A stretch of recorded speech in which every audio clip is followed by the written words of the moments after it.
So if you provide group service, you serve multiple participants in a group setting within the comprehensive or supports waiver. This presentation content applies to you. So let's move forward.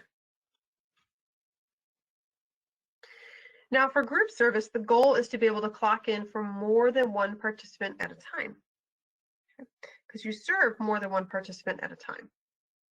So you register using the group service license ID and authentication code. You open up CellTrack. What you want to do first is you want to clock in for the first participant. And after you clock in, you'll clock in for the second participant. So you'll see here's the home screen. And there's something that looks just a smidge different with group service that I'll highlight for you here. You notice it says My Activities. And here we actually see that there's one activity scheduled for today. That just means you're currently clocked in with one participant already.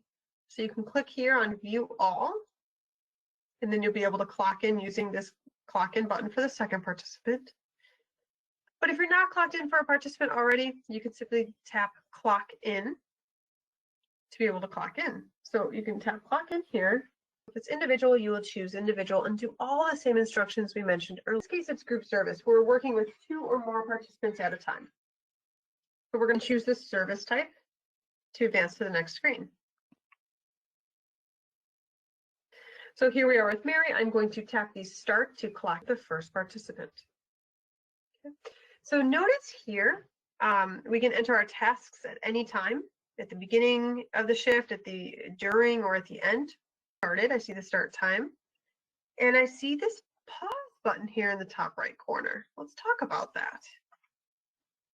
So to clock in for another participant does not stop time from recording. It simply allows the employee to switch between screens to clock in time. So again, the pause button simply allows you to move between screens. You will still be clocked in for that first participant, Mary Jones. So we've clocked in for Mary Jones. Let's pause. And that brings us to the next screen here. You want to tap Clock In. So it says paused next to Mary's name here, right here. Okay, so we can move down and we can tap the Clock In button.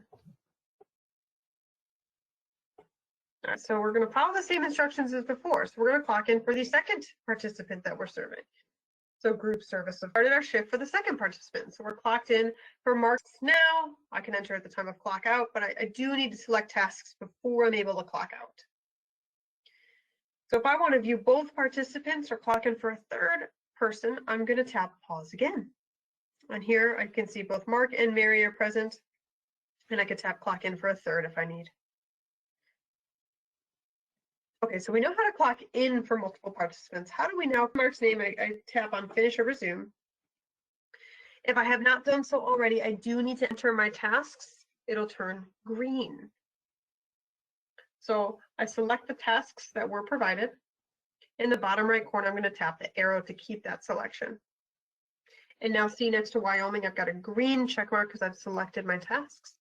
Okay, same instruction.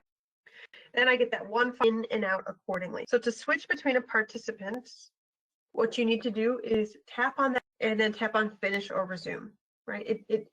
When a shift is paused, it can be resumed or finished at any time. It does not stop time from being recorded. It simply allows you to switch between screens.